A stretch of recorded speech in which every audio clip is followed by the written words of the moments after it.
Hello, book lovers.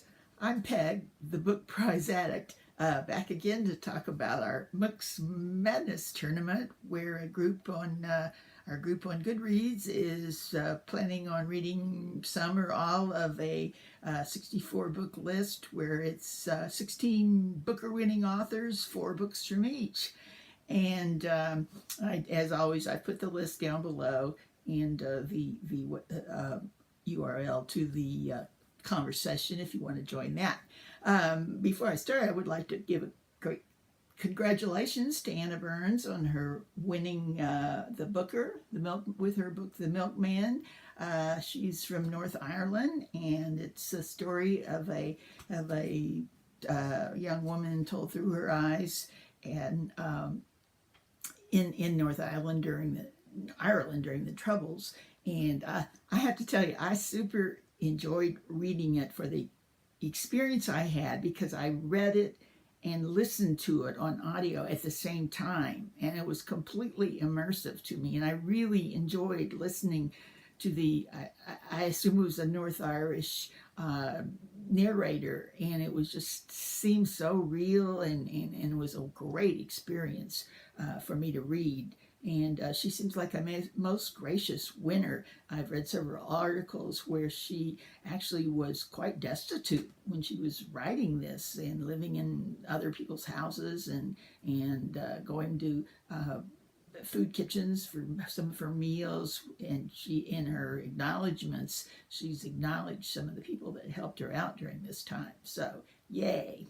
And also I have to say that I've never seen a Booker winner of all the years I've been watching that so many people seem to approve of. Nobody is really against it, I would say, and plenty of people had picked it to be their favorite.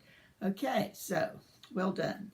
It makes me think, this list we're reading of the 16 authors have all been shortlisted for the Booker Award at least 3 times, and I wonder if ever again in the future we will have an author who is listed on the short list for 3 times. It seems like now there's so many authors up for it, and it tends to select newer, younger authors, and more diverse. And it just seems like it would be impossible these days for us to choose somebody even twice, let alone 3 times, and then they win in today's judging atmosphere. Anyway, we'll see.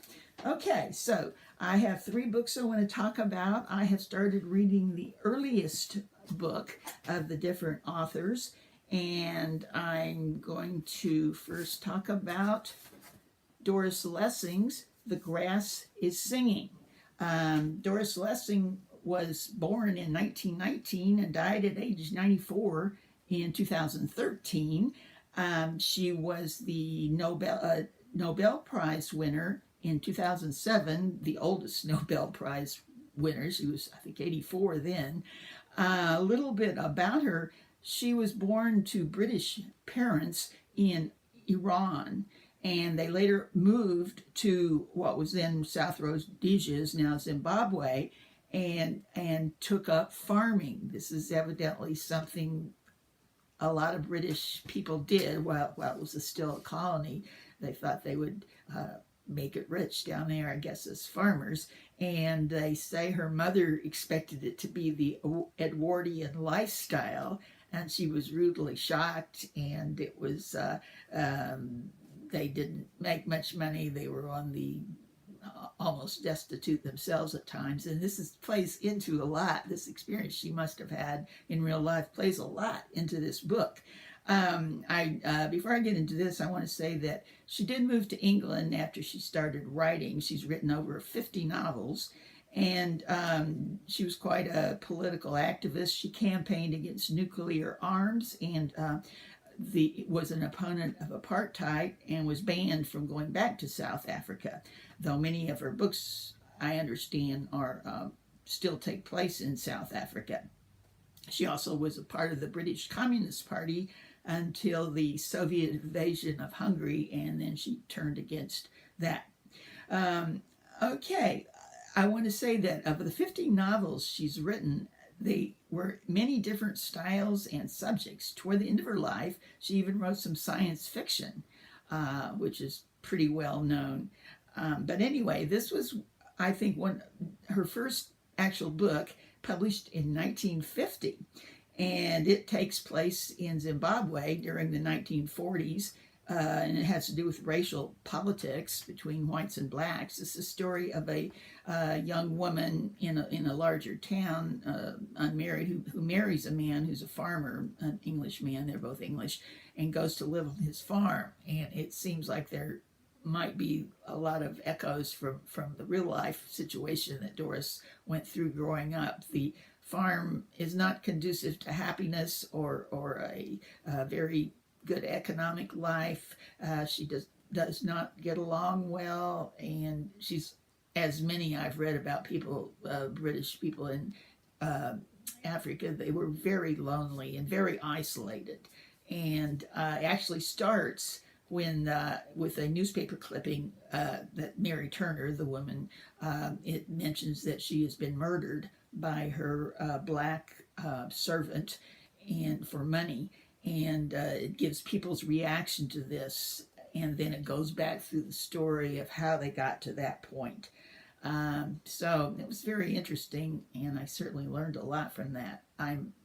We'll of course be reading 3 other books by hers, much newer. I think some of them will be much more recent, but this certainly gave a good picture of 1940s in South Africa. Okay, next I have Peter Carey, an Australian author, and we read this first book, or I read this first book of his called Illywhacker. I'll explain what Illywhacker is in a minute, but first a little bit about Peter Carey. He is now age 75 and still writing.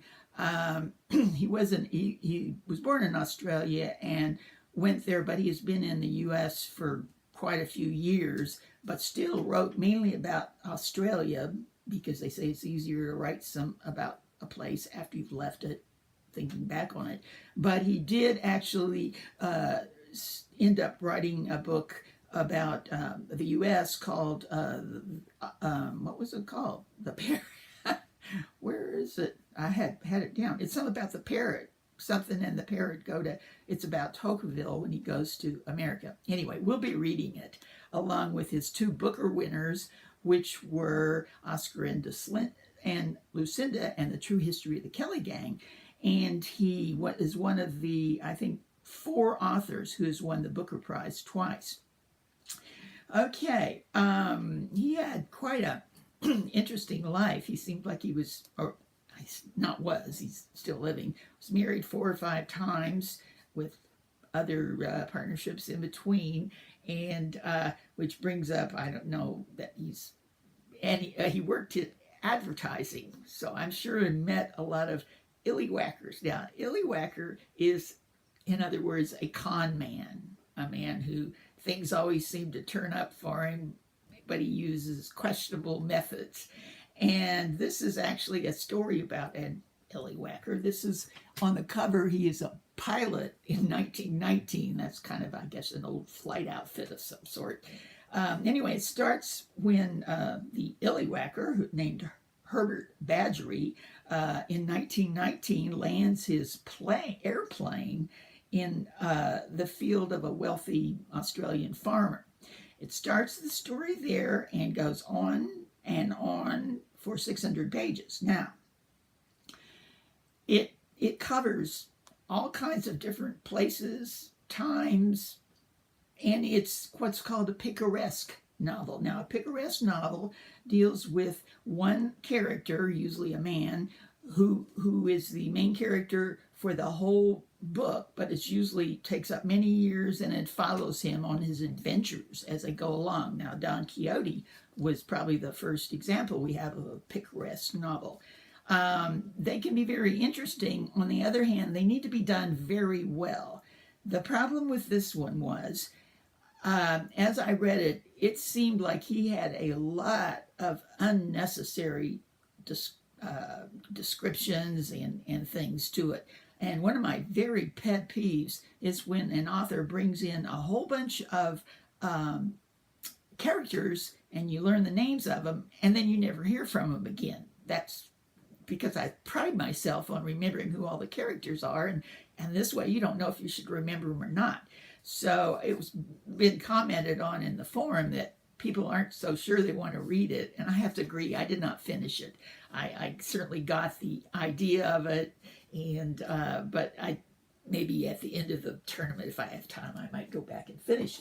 However, I want to say I think maybe he changes his style of writing, and it's not so maximalist, I guess you would say, with so much detail, because he just last year put out a book called Long Way from Home, and it says right on it, it uses his late style. It's his late style masterpiece. So maybe I have read some of this, and it's much more edited and pared down. Actually, it starts out in the very same town that the Illywhacker started in all those years before. So it's been kind of interesting to compare the two.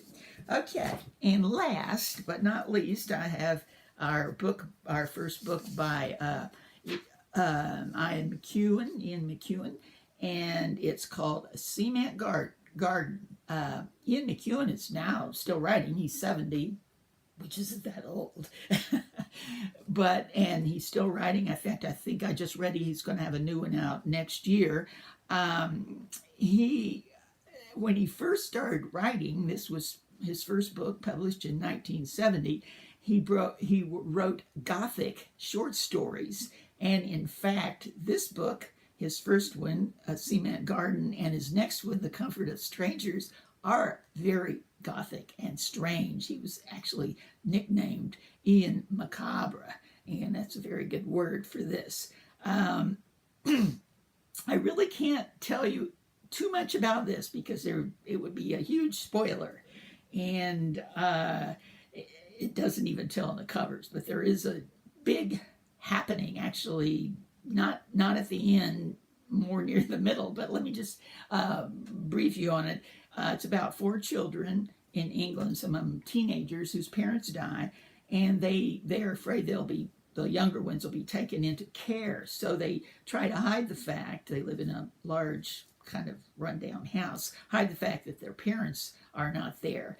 And this actually was a theme in one of the Booker long-listed books called Snap. It was a mystery that most people didn't like, but they had the same situation where there was a family of children and teenagers who maintained their own household without telling anybody the parents weren't there. I don't know if this is used in other books or not, but I have to tell you the what happens with them without any parental supervision is very, very strange. On the back it says, first father died, then mother. Now the 4 children are left alone in a house that looks like a castle, stranded among grim high-rises. Free of supervision, free of restraint, they can do anything, be anything, as long as they keep the house a secret. It's also been compared to Lord of the Flies.